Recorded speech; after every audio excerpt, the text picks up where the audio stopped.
Good afternoon, everyone. I hope everyone enjoyed lunch. And we will now try to transition heroically from food to food for thought. I want to thank all of you for joining us for the roundtable on cyber risks. I'm very grateful to my friends and colleagues at the Penn Wharton budget model for the opportunity to address this critical issue. We have been writing about it in Knowledge at Wharton. For those of you who aren't familiar with what Knowledge at Wharton is, we are the online research and business analysis journal of the Wharton School, the University of Pennsylvania. And our mission is to share knowledge from Wharton and other sources with everyone who wants to learn. And we do that at an unbeatable price. It's Knowledge at Wharton is and has always been completely free. So if you would like to read some of these articles on cybersecurity that we have, many of which were written by some of the experts who are on this panel, you could do that at knowledge.wharton.upenn.edu. Or if you want specific links, please let me know during the break, and I'll be very happy to send them to you. Now, we all know that cybersecurity is one of the most urgent challenges that the US and the world faces today. At the World Economic Forum in Davos this year, the Global Risks Report, which some of our colleagues at Wharton were involved in contributing to, they pointed out that cybersecurity risks are growing both in their prevalence and in their disruptive potential. The report went on to say that attacks against businesses have almost doubled in 5 years, and incidents that would have been once considered extraordinary are becoming more and more commonplace. The financial impact of cybersecurity breaches also is rising, and some of the largest costs in 2017 related to ransomware attacks, which accounted for 64% of all malicious emails. The famous examples, as you all know, include the WannaCry attack, which that impacted about 300,000 computers in 150 countries. And also NotPetya, which had quarterly losses of about $300 million for a number of affected businesses. In addition to these attacks and ransomware, the other growing trend, according to the report, is the use of cyber threats to target critical infrastructure and strategic industrial sectors. And this has raised fear that, in a worst-case scenario, attackers could trigger a breakdown in the systems that keep societies running. For those of you who heard David Sanger of the New York Times speaking on NPR this week about his book titled The Perfect Weapon, War, Sabotage, and Fear in the Cyber Age, this will come as no surprise. Sanger writes about a cyber attack against 200,000 Ukrainian citizens on Christmas Eve 2015, which was the work of Russian hackers. And that attack froze the computer screens of operators of the country's power grid. When they tried to revive their systems, the operators found that malware inserted into their systems would not let them do that. And Sanger argues in his book that many countries, including the United States, are vulnerable to such attacks. Now, I can go on and on with examples like this, but I'm not going to do that because we have a distinguished panel of speakers with us today, and they'll help us understand the nature of cyber risk as well as what should be done about it. I won't read out their bios because you should already have those in your materials. But the one thing I will point out about all of them is that what they are doing, they're special not just because of what they do today, but also because what their former roles have been. So let me introduce each of them in brief. To my immediate right is Ira Gus Hunt, who is the Managing Director and Cyber Lead of Accenture Federal Services and the former Chief Technology Officer of the Central Intelligence Agency. Daniel Cruz is next to him. He is now the Senior Advisor, National Protection and Programs Directorate at the Department of Homeland Security, and he was the former Chief of Staff for Republican Representative John Ratcliffe. David Lawrence is the founder and chief collaborative officer of the Risk Assistance Network and Exchange, or RAIN, and former associate general counsel and managing director of Goldman Sachs, and also assistant U.S. attorney for the Southern District of New York. To his right is Tim Murphy, president of Thomson Reuters Special Services, and the former deputy director of the FBI. And last but not least, we have Matthew Olson, who's the president and chief revenue officer of IronNet Cybersecurity and the former director of the National Counterterrorism Center.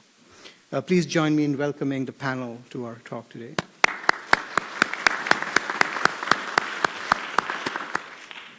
So I'd like to open by one question for all panelists, and help us understand what you think is the state of the digital union today. How would you view the cyber threat landscape? And before you begin, I just have one suggestion, and that is our colleague at Wharton, Adam Grant, wrote recently a very interesting article about how to conduct less horrible panel discussions, in which he pointed out that what people remember in panel discussions is not data, but stories.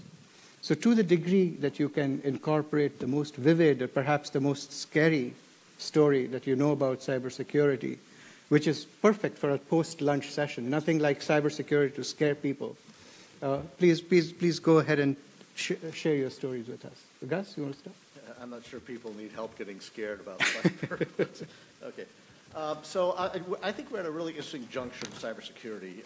If you look at what's happening right now, and for the past couple of years, we have this interesting phenomenon where we seem to be kind of holding our own. If you look at the studies done by Accenture and by Verizon and others, despite the fact of the increasing pace of attacks, we actually, through technology and things like that, have been stopping more and more of these attacks. And so if you look at cyber losses and things like that, it's actually been kind of steady state for about the last 2 or 3 years across the board, right? But I look at this as kind of the, I'll say with great suspicion is how I'll phrase it. You know, in cyber, I believe we are exhibiting the classic signs of insanity in the thing. And if you really think about where we are, I think we're kind of like the little boy with his finger in the dike. Oh, well, thank you. I was assuming these were controlled elsewhere. All right. Okay, do you guys want me to start over again? Or no? I'm sorry. So like the little boy with his finger in the dike, and that things, I think, are about to get much, much, much worse, and it's going to happen very, very quickly and very, very suddenly. And this is driven by the Internet of Things, or the Industrial Internet of Things, and all the devices that we are connecting like mad into our systems and into our environments that we use to drive such great efficiencies and enable new forms of delivery to the citizens and things like that, are also the vulnerability points that are going to grow. And the problem is that because of these devices, the threat surface itself is going to expand by some 3 to 5 orders of magnitude, right? And so if I can leave you the scary story, what I'm going to tell you is that cyber is the most difficult threat environment the world has ever seen. It as a weapon system, it is unlike anything previous in history today. The velocity of innovation around cyber itself is unparalleled, right? By one measure, all right, done several years ago, there is more malware released in a month than all legitimate code released in a year across the board, right? It's highly asymmetric, right? We've already seen this happen and cover things, but we're to the point now with cyber that not just nation states, but single individuals can wreak massive havoc by marshaling all of the available resources they can find on the dark web and pointing it at something and turning it loose to attack things. Right? And then it's also frictionless, right? And to me, this is the scariest possible thing that's out there. Cyber is the world's first frictionless weapon system. And what I mean by that is the moment something gets released and discovered in the wild, everybody's knowledge is suddenly elevated, and all these things get turned around to come back at us, right, in different ways. So you mentioned all the ransomware. Look at the number of variations that ransomware went to as people took them, modified them, reused them, relaunched them, and things like that. The same thing happened with Stuxnet. It was a matter of just matter of days after Der Spiegel did the decomposition of Stuxnet and published it out that the first variants of Stuxnet were coming back to attack ICS and SCADA systems here inside the United States. So when you really think about cyber, you got to think about it from the optic of how it actually operates. And if we think we've seen bad events, you know, in the past, I'm just very, very concerned that we've just started to see that it's the tip of the iceberg, not the bottom of it. Okay. Yeah. Daniel? I agree generally with the threat landscape that Gus presented there, but I think if there's any reason for optimism is that we are slowly but surely seeing an awakening of vigilance by the American people about this threat. And the anecdotes and the touch points I use there is for the last 3.5 years before I joined DHS, I was the Chief of Staff to a member of Congress who represented 18 rural counties in Northeast Texas. And I would go down there about once a month for 2 or 3 days and go to the Rotary clubs and the Kiwanis clubs and the rubber chicken dinners and the chambers of commerce and go on the whole civic society circuit where you're hobnobbing with real, everyday Americans. And so did that, 40 or 50 times over 3.5 years with a pretty steady cadence. And when I first started out going, they wanted to talk about taxes or health care or the pothole on Main Street. But over those 3.5 years, between January of 2015 and then April of this year, a lot happened. And the first big one was Anthem, which attacked 80 million Americans and exposed some of the most sensitive personal information, your healthcare records. And then the OPM breach happened and showed that even some of the most sensitive government records are not immune to these kinds of threats. And then fast forward a few months after that, and you had the Mirai botnet, which took down a host of popular web services, including Netflix. And for most of the country, probably nothing sort of violates more deeply the 21st century living than if your Netflix goes down. So that's very real to folks. And then you had the WannaCry, NotPetya ransomware attacks a few months after that. And then 57 million Uber users had their information exposed. And then it culminated with Equifax and close to 150 million records. And for many Americans, that was different because they never signed up for that. With a lot of these other services, they at least at some point knew that they had put information in some system, but this was something they hadn't signed up for.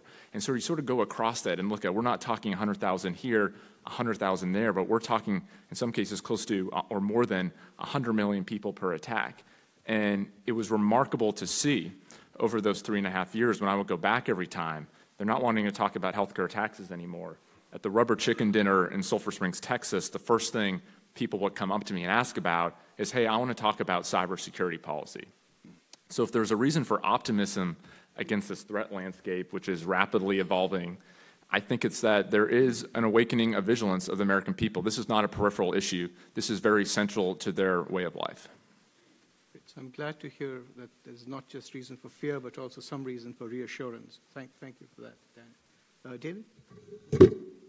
Your horror story? Inject a less optimistic note. It is not about the people or the resources who are now focused, but it's really our approaches to risk management. And if I were going to cite to an example, I increasingly feel, and the people we speak to feel, that we're sort of at the pre-9/11 moment or the pre-financial crisis moment, where many people are looking and seeing things and watching with increasing concern, but the leadership is yet to be there, the centralized leadership. And I will say as a citizen, but I'll also, sort of draw upon my prior federal government experience as well as all the people here, that something more is owed to the American people. And the people we speak to who have been both in the government and are now in the private sector and may have gone back to the government echoed a recurring theme, which is we've yet to have ownership of this issue, and we've yet to have leadership of this issue, and we've yet to have fully transparent reporting. And it's episodic to episodic. And I'd like to recall, I guess, an overarching theme of the 9/11 Commission, but also the findings from the financial crisis, which is those events were less a failure of intelligence and of information than of imagination, coordination, and connecting the dots in advance. And I think that increasingly, and we've talked about tariff wars, we're seeing cyber being used as part of that conflict. The way I would start to approach this, and this is the benefit, I'm not the smartest person in the room, but I've had the benefit of working with some of the smartest people, including to my right and to my left, is that what happens here for citizens as well as institutions is because cyber is about technology, it becomes an overly complex puzzle, and people feel there's a language and a body of science that they cannot possibly grasp. And accordingly, I have found it easier, with the benefit of my colleagues, to think about this in analog terms. Namely, the crimes that we are witnessing are of biblical proportion. They are theft and fraud and espionage and various means of sabotage and extortion and blackmail. The actors are precisely the same people who have always meant us harm: criminals and organized crime groups and terrorists and various hostile states and state-sponsored groups. And the only thing that has really changed is that our portals, by scaling and acceleration, have changed through technology. And we continue, as Gus was saying, to implement and implement and implement without giving sufficient thought to the security that is needed. So there's no real cost-benefit analysis around all the things we're introducing into our marketplace, et cetera. And if we can begin to think of these things, I think, in analog terms and have a honest and frank disclosure with our citizens and between citizens, calls to action for our leaders, I think we'll be far better off. And I'll just close my opening remarks with the President noted that without borders, there is no country. And I'd like to suggest without digital borders, there is no national security or protection for our national economy.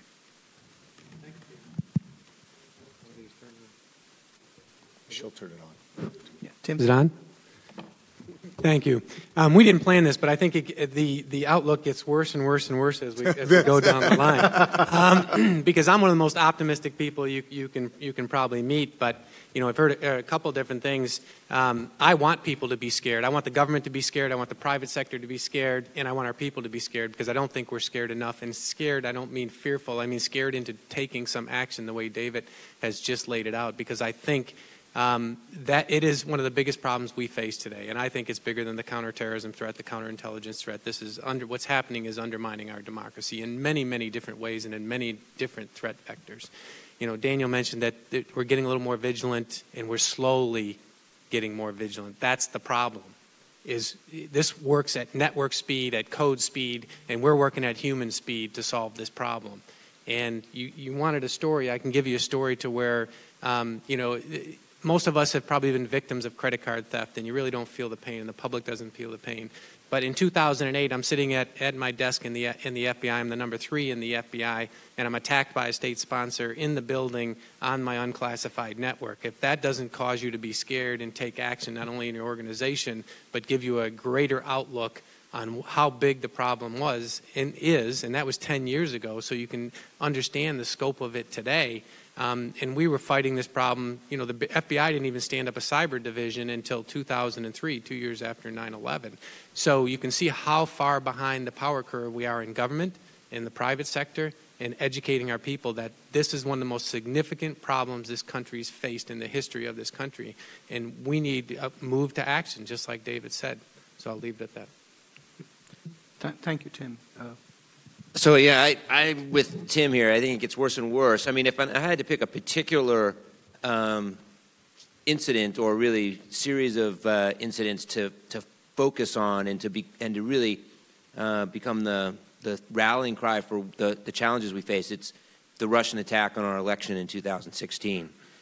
Because when you talk about cyber adversaries, Russia is at the top of the list, a notorious list that includes Iran, China, and North Korea, but Russia is at the top of that list in terms of its sophistication.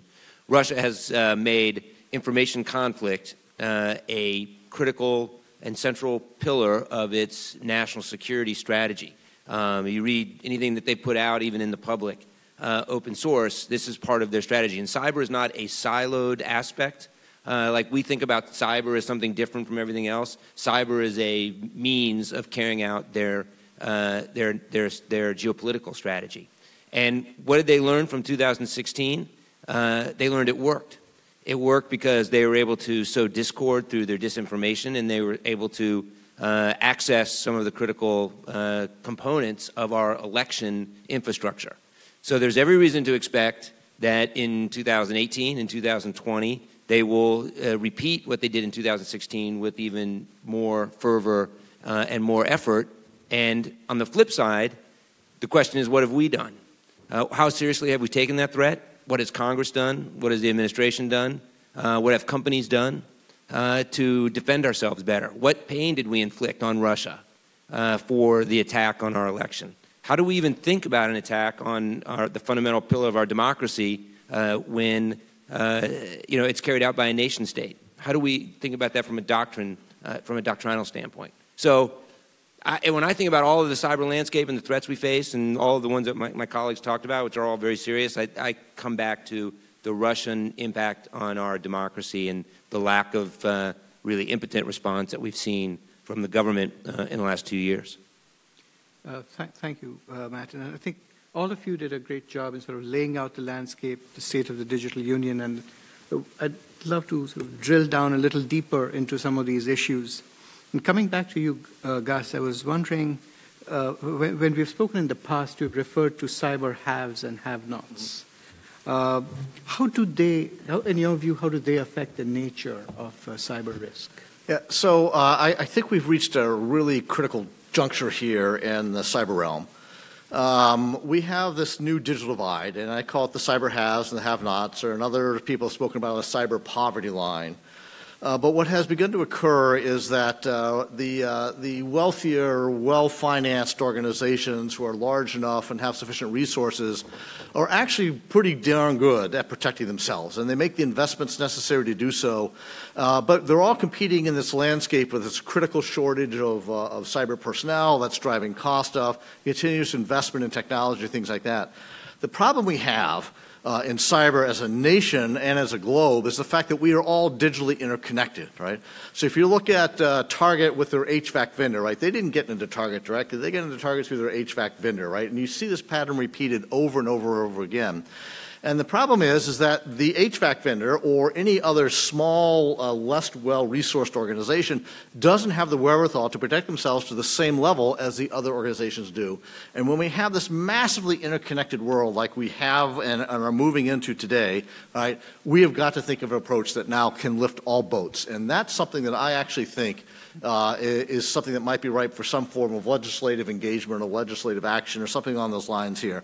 I'll give you an example. Right, back many years ago, they did the Rural Electrification Administration, where when it was too expensive to provide electricity or then phone service or whatever out to rural areas of the United States for people who were less well, off, right, the cost they felt was too high, the government stepped in and provided a program that actually incentivized the delivery of these services out to these other things. Can we think of a model in the case of cyber where we can find a way to lift all the, take all the mom and pops and all the small companies that we do business with? I mean, DLA alone just business with something like 60,000 different small mom and pops, right? Each one of these potentially puts us at risk from a national security perspective or something along those lines just from a DLA engagement alone as a classic thing here. Can we think of a way to enable us to do this, act together, and then and drive ourselves forward? Because it's going to take us finding a way to solve that problem. That is the only way we're going to be able to actually lift the cyber posture of the nation as a whole across the board. Mukul, could I just maybe build on an important point Gus is making, and this is something that Tim, Matt, and I have spoken about. Let's go back to the founding of this nation, when Ben Franklin noticed there were no books, essentially, here for shared knowledge, and founded a library. Yep. And similarly observed the need to fight fires because of the contagion threat, and organized the fire department, as well as insurance around various mortgages, et cetera. And it's somewhat called coincidental or ironic that we're sitting here today, but a similar type of spirit and leadership is needed around this. Yes. And this should not be about people robbing Peter to pay Paul, having more resources than others, and maybe, particularly because of the folks on my right as well as Daniel, we can even wonder why it is cyber has escaped traditional criminal enforcement paradigms, traditional security. If there were people breaking into our businesses and homes, there would be a 911 to call. There would be demands for an organized response. It has yet to occur. Yeah, so just real quickly, cyber is an every man for themselves problem. Right. And that is one of the key issues around this have and have not.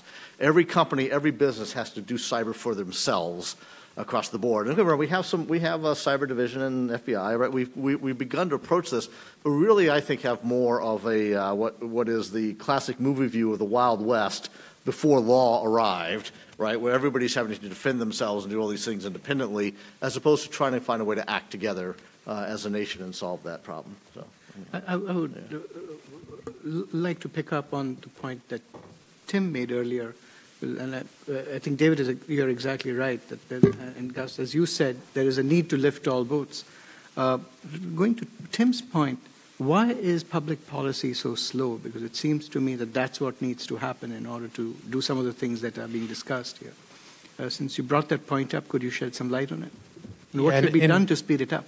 Well, part of what we're doing today, right? It's the education. I don't think people have taken it as serious as they should have, and will in the future, because it's devastating to us. I mean, we mentioned some of the attacks, but we haven't even got into some of the more serious attacks where destruction of property. You think of Sony, you think of Sands, you think of Saudi Aramco, where you have state sponsors going in and making computers bricks and servers bricks, and can imagine that happening on Wall Street and on the exchanges. And look, this is all public information. We've had cyber attacks in those institutions, right? So what's it going to change to, really get people serious about it and change public policy? Maybe it takes one of those major events. It seems that we need one of those in this country to make that change. What we're advocating is let's get ahead of it. David mentioned a pre-9/11 commission, a Manhattan Project. It's been written about at the Wharton School, and a number of co-authors on these articles. So I just think it really is a call to action to get out in front of it. And I would say it's not only just the government, when we talk about the Hill or legislation, whether it's state or federal, but it's also agencies themselves. We can't get policy out. I'm sure Daniel will echo that. I echoed it from a government. I'm sure everybody up here. And agencies aren't quick enough to move. Again, I get back to its net speed, and we're moving at policy speed and debate speed, and companies as well. It's hard to get out of the way of and really enable the business and protect the business at the same time, and getting it through legal and privacy and PII and all the things, and HIPAA and all the things you have to worry about in this realm. But we have to move faster. That is the call. I'd love to come back to Daniel, but before that, Matt, I wonder if, given your experience, are there any lessons from the world of counterterrorism that could be relevant in dealing with cyber? What do you think? Yeah, it's interesting in this conversation so far. There's been a couple of references to 9/11, and that is sort of it's a real touch point, obviously, for our country in terms of an attack on our country, and then also how we responded in the last 17 years to the fight against Al-Qaeda and terrorist groups. And I do think if you look at what we did in the past decade and a half to take on that fight, there are some real lessons that we can apply to cyber. There's some critical differences that make cybersecurity harder, and I'll mention the main difference, and that is that much of what we need to do in cybersecurity is in the private sector. 98% of the critical infrastructure in this country is in the hands of the private sector. So the government has a smaller role. But there are a couple of lessons that we can learn. One is that it's a team effort. We learned that the hard way around 9/11 when we weren't, as a government, well coordinated in sharing information. We need to do better to share information and work private sector with the public sector, with the government, more effectively in cyber. We need to address the lack of people, the lack of expertise. We did that with expertise around counterterrorism, but there are hundreds of thousands of unfilled cybersecurity jobs in this country. And then third, we need to harden our defenses. We've hardened our terrorism defenses. We've all experienced what it's like to get on an airplane. That's the ways in which we've hardened the aviation sector from a terrorist attack, but we haven't done enough to harden our networks and our data. There's lots of great technologies, but it's a bigger problem than just technology. It's a people and then the process and policies behind those processes that need to be modified to harden our defenses to make the cost too high for the payoff to carry out these cyber attacks. So I do think you can look at the analogy of terrorism and learn a lot and apply those lessons to cybersecurity to improve our posture. Daniel, to pick up on the point that Matt just raised, could you tell us a little bit about what does the legislative landscape look like in dealing with cyber risk? What kind of legislative framework is required? If you can share some recent developments on the Hill regarding cyber, that would be fantastic. Yep, and I think to Matt's point, everyone would like cyber legislation to move at the speed of relevancy, not at the speed of administrative procedure and all that. But I think one of the first things you have to do when dissecting the landscape of cyber policy is the banner of cybersecurity policy has become so broad that you need to actually take the nuanced time to look at the lanes underneath of it. And so protecting networks and hardening networks is different from Facebook, Cambridge Analytica, privacy-related policy. Yet that often gets jumbled all under the banner of, oh, we need to lead on cyber and be better on cyber.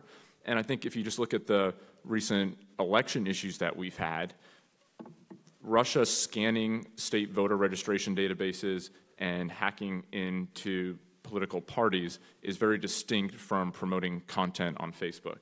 All played into the role of the election, but they are very distinct. And so I think as a starting point, when you look at what's going on the Hill right now, where we've gone from having one cyber hearing a month to sometimes 6 or 7 a week, where almost every authorizing and appropriating committee now wants to find a way to engage in cyber, that really understanding and making sure that we're engaging with a nuanced view of what those lanes are will ensure that the legislation that comes out is smarter. In terms of the most significant piece of legislation that has happened in the last few years that we're implementing and still conducting oversight over, it's certainly the Cybersecurity Act, which was passed in the omnibus in late 2015, which really provided liability protections and codified a lot of the information sharing structures between the private sector and the public sector, and the role of the NCIC at DHS and the role of ISALs and ISACs to kind of be hubs and mechanisms to ensure that information is being shared. And so that happened in late 2015. There's been a lot of oversight of it, and there's obviously a lot of interest to see that things are being implemented well there. From the Department of Homeland Security's perspective right now, there's some low-hanging fruit we obviously would like to get signed into law, and one of those is CISA, the Cybersecurity and Infrastructure Security Agency Act, which at the top level would change the name of NPPD, the National Protection Programs Director, to the Cybersecurity and Infrastructure Security Agency. It would elevate the authorities of NPPD to be an operational agency component of DHS. And as the lead civilian hub for cyber information sharing and with the lead task of protecting the civilian.gov networks, it really makes sense to have a name that says what you do. And so I think that right there is indicative of the opportunity, but also the challenges we face. A name change has been hard. And we're hopeful with our Undersecretary's confirmation that we will get that enacted sooner rather than later. Well, I was hoping that we would have a few more questions on the panel, and one of the thoughts I had was to have every panelist ask one question of anyone else on the panel. This is to take one more leaf out of Adam Grant's recommendations on how to do interesting panels. So I will cede my role of moderator for a bit and ask if one of you would like to ask a question of one of the other panelists. Who wants to go first? I'll lead. Okay, great. Thanks, David. Sacrificial lamb. Let me go back, and I know things are very tough in Washington. But even the fact that, as Daniel said, even getting the name right is tough. And I would quote General Hayden, who made the observation that it will take a crisis and then we will over-respond. And I guess my difficulty as a citizen is trying to understand why we cannot treat this as we do traditional crimes. With the actors being identified as they have been, they are traditionally the people, the adversaries of law-abiding citizens and institutions. Why we can't unpack the crimes for what they are. Again, they go back to biblical times, whether it's fraud or espionage or some form of sabotage or blackmail. We've yet, as the panelists have acknowledged, we've yet to come up with the models of specific and general deterrence, of reporting and response, and of, we'll call it shared community protection. things that will lift all boats. I come from New York.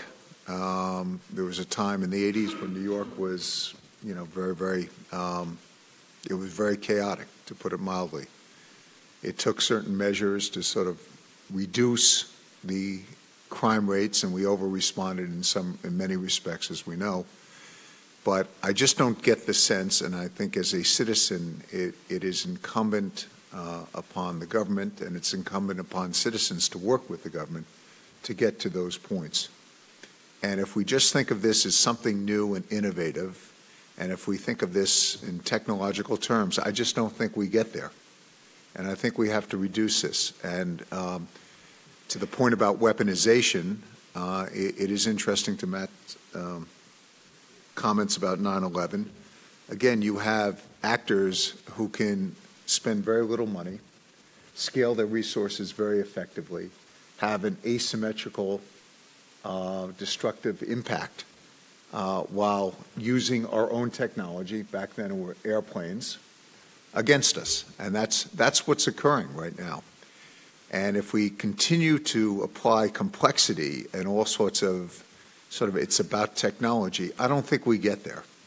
And so my question to the panel is it going to take a crisis, or can we begin to apply what has worked in the past to deter enemies of the country, criminals, organized crime groups, in these activities, and begin to have a unified response that will protect all? And I will just note, simply because Wharton had a very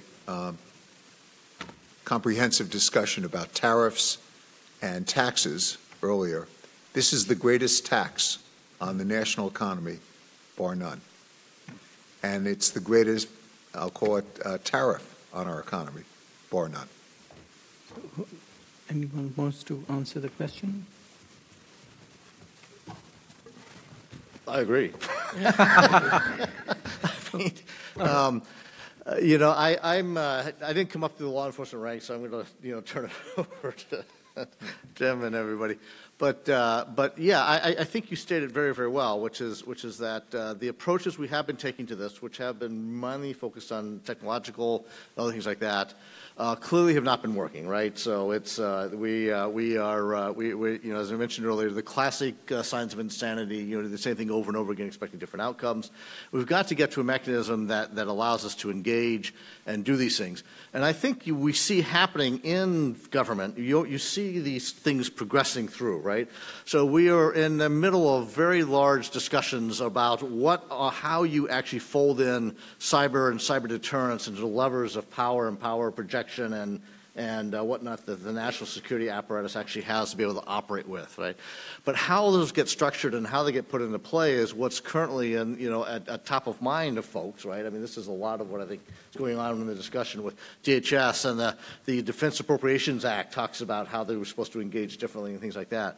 So I think you're seeing a lot of interest and action today. I wonder how we could maybe more effectively focus that action to drive outcomes faster, because we clearly can't just talk about it. We've got to actually get to some sets of outcomes and conclusions.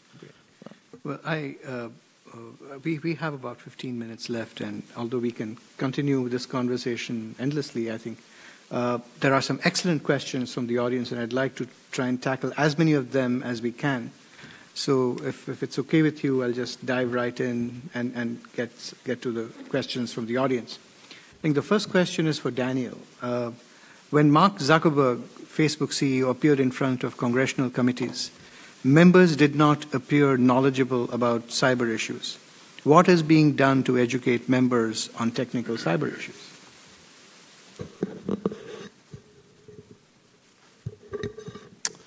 Thanks for that question. And I think it goes back to my earlier point that saying cybersecurity could really be like saying public policy. There's so much underneath there to unpack. And so that lane there, very much sort of privacy lane that's much different than, say, protecting the civilian.gov networks in terms of the responsibility there. In terms of good news, and having just worked for a member of Congress who spent a lot of time getting briefed on these issues, there is very good coordination and cooperation between the executive branch and between the legislative branch on things that happen underneath the surface. So the classified briefings they get, the briefings that the staffs get, the conversations that happen all the time. I think cyber is an issue, luckily, that in some lanes is still very bipartisan. And so all the time, the leadership at DHS, they're having conversations with relevant members of Congress who have issues on these, coming and doing briefs through their office. So like the mechanisms are there, the ability to share that information, to educate, to give tours of our NCCIC floor and things like that, that is all there. I think it's just a reinforcement and redoubling of understanding the nuance of these issues. It's never going to be just as simple as introduce a bill that creates a grant program to help some people, pat yourself on the back, there's the bill. These are all going to be very complicated and interconnected issues going forward. And I do think that, again, I'm trying to give more of a glass half full perspective on this, just having been on the Hill for close to 4 years. But what I saw underneath the surface of the waters outside of the 90-second YouTube clips that people want from congressional hearings is a commitment to understand these issues. And so if there's a reason to be optimistic, when people want to learn and want to engage, that's the opportunity to affect change and get ahead of the curve that I think so many people on the panel here today have felt like that perhaps we're behind. Next question. Before, can I just add in there? I think I don't want to speak for David and everyone else on here, but I think, there's a number of people that be willing to help in that effort in education down here or anywhere that's needed too. And I think you get a lot of volunteers that experts in this space that would come in on a regular basis to help try to educate those that need to be educated. And if not, just ask your grandkids. Thank you, Tim. That's really good to know. So the next question is, you've talked a lot about the volume and frequency of attacks. Can you describe and or quantify the actual losses?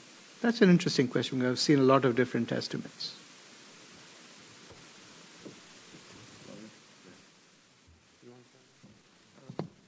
I mean, there's lots of different numbers, and Tim, you mentioned a couple of the reports, Verizon report. There's a number of different documents out there that try to quantify the impact. And one number you see sometimes is the average cost of a breach around $5 million or whatever that number is, right? I think it's in that ballpark. But one of the broader concerns I would have is that those numbers are almost always, don't take into account all of the costs that from a cyber breach in terms of reputational impact for a company, extended liability that proceeds from a breach. I think we're consistently undervaluing the cost of the breaches that we're seeing, and the other thing is that there's different types of breaches. We've talked about those. There's some that involve the loss of data, but there's others that are increasingly common, and those are the ones that are destructive, that actually destroy data or destroy systems, and those are becoming more and more common. Yeah, if I can just chime in on the back of that. There are sets of numbers that are out there that you can go find. The Verizon report, as I mentioned earlier, has some numbers in there that you can go get. What's really interesting is that the cost of cyber crime to the United States economy has been running about 0.7 and 0.8% of GDP for the last 3, maybe 4 years, pretty solid, okay? So somewhere in the, estimates in the $150 billion range in terms of those costs. What I find really fascinating is that inventory shrinkage, which is that wonderful euphemism for employee theft, shoplifting, and damage to inventory, runs twice the rate of the cost of cyber crime. And I just want you to sort of think about that, because we treat that as an imbued cost across the entirety of the framework of our retail environment, and when you pay an extra nickel a sweater when you're going to buy one, there's all these things. But we don't impute cyber in the same way, right? So cyber becomes this crisis mode of operations every time an event happens, as opposed to just figuring out a way to deal with these events in a more consistent and straightforward manner. And I think that may be going to how we have legal structures around dealing with those things around inventory shrinkage, and we don't have the effective legal structures around how to deal with a lot of the events that happen in the cyberspace. So. The only thing I'll add is we always talk about cost around it, but what's the cost of undermining your democracy, stealing your intellectual property in the billions, literally billions in the DIB? So it is very hard. in the different breaches, there's a per record cost. And then if you get your servers destroyed and your hardware, there's another cost. But I think the cost is much bigger than that. It's our way of life here in the United States. It's an interesting question. What is the current state of the cyber insurance market?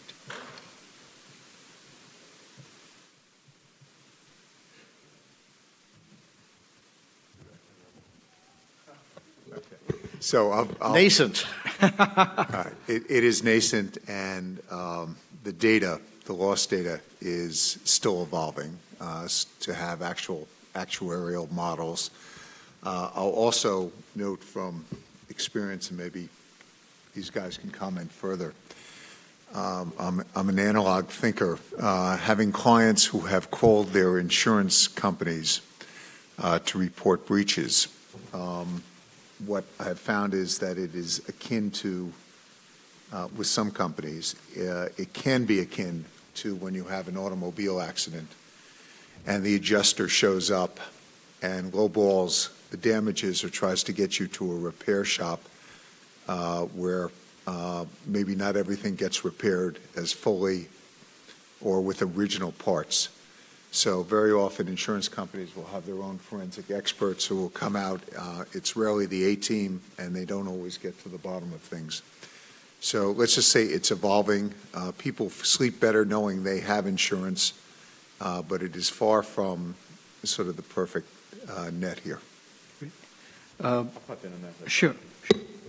I think it's important as this cyber insurance market develops and matures, the goal, like any insurance market, is for it to incentivize a set of behavior that makes us all safer and more secure.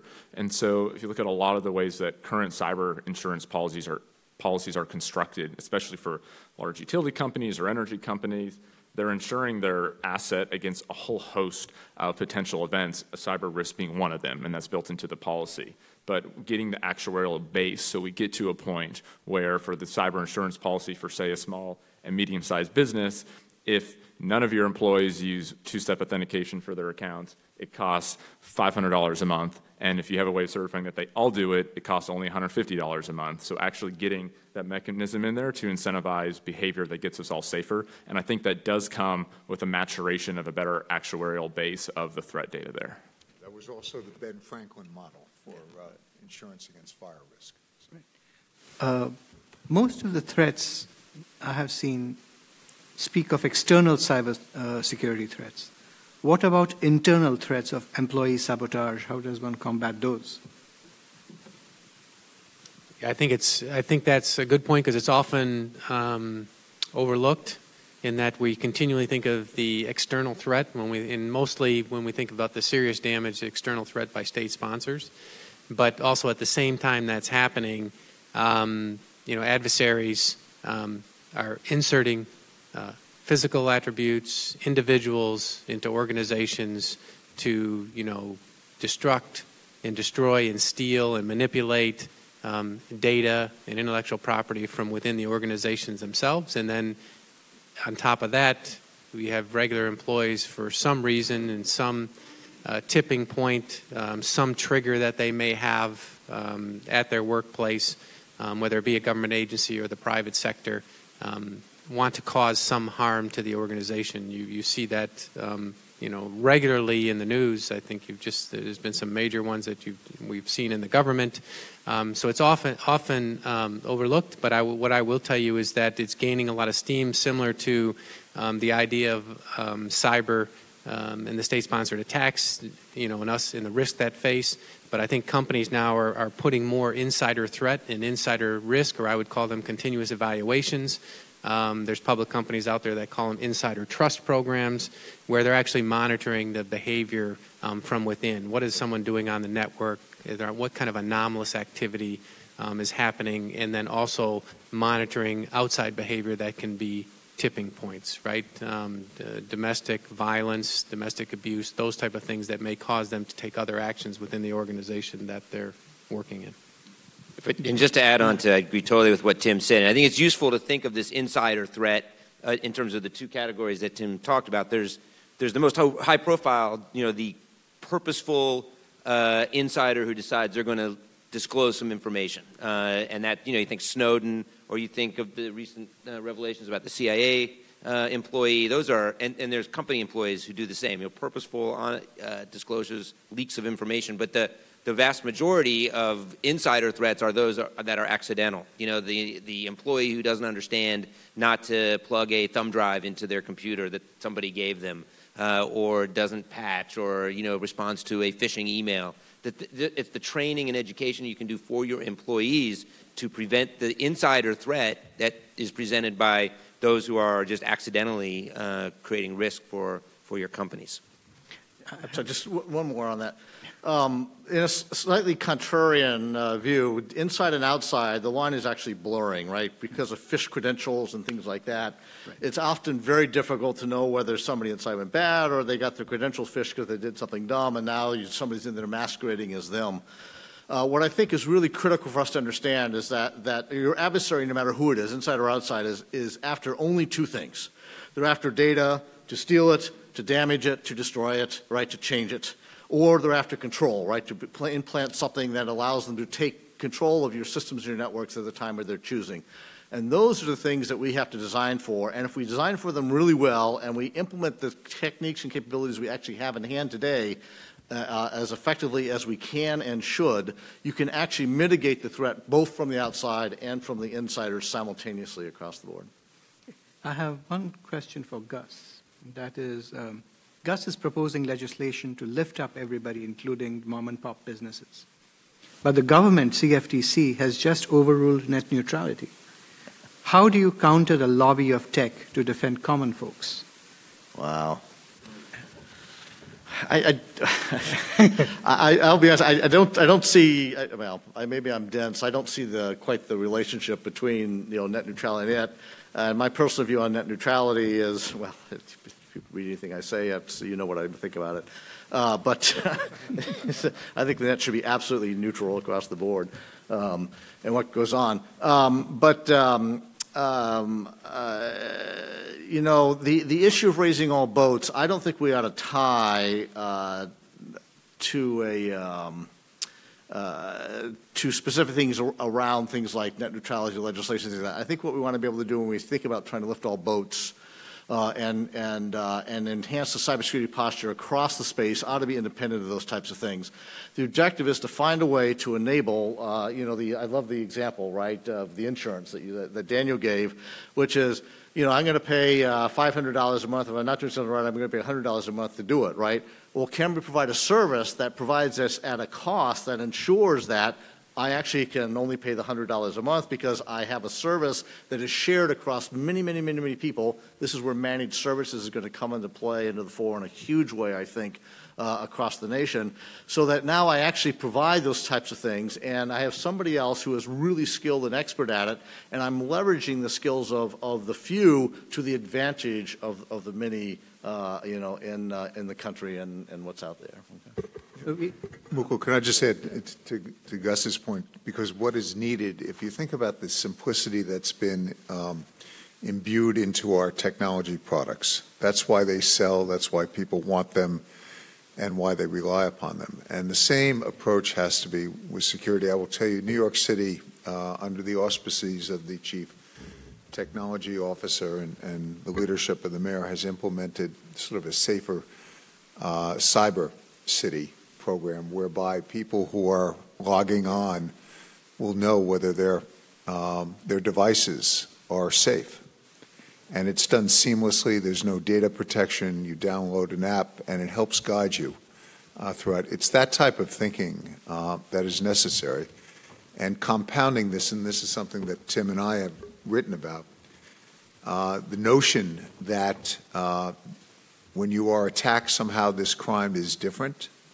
There's an underdisclosure problem also in the marketplace, because the victim gets blamed for something that he or she should have done. So, again, an analog with certain sexual assault crimes and how we used to treat victims, there is a need to allow people to come out of the woodwork to share their experiences and what has worked, what has not. But I would argue that you have to make it seamless and you have to make it simple for companies and people of all sizes, including startups, to be able to be safe. So we have 2 minutes left. And what I'd like to do is to pose this one question to everyone to answer in about 45 seconds.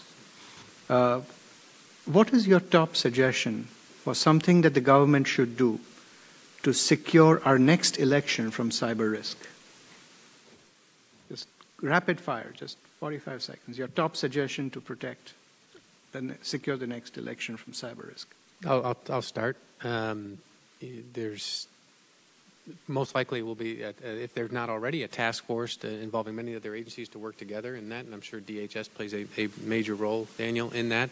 But I think it's looking at the whole picture. You know, Daniel broke it up into, and so did Matt when we talked about the Russian influence campaign on the elections, but at the same time you have cyber breaches of companies that are running the elections in each state, and so we need a holistic view, and we need it now. Again, I don't think, and I don't have insight, so I don't know if we're moving fast enough, but my general instincts would tell me we're not moving fast enough because it's not far away.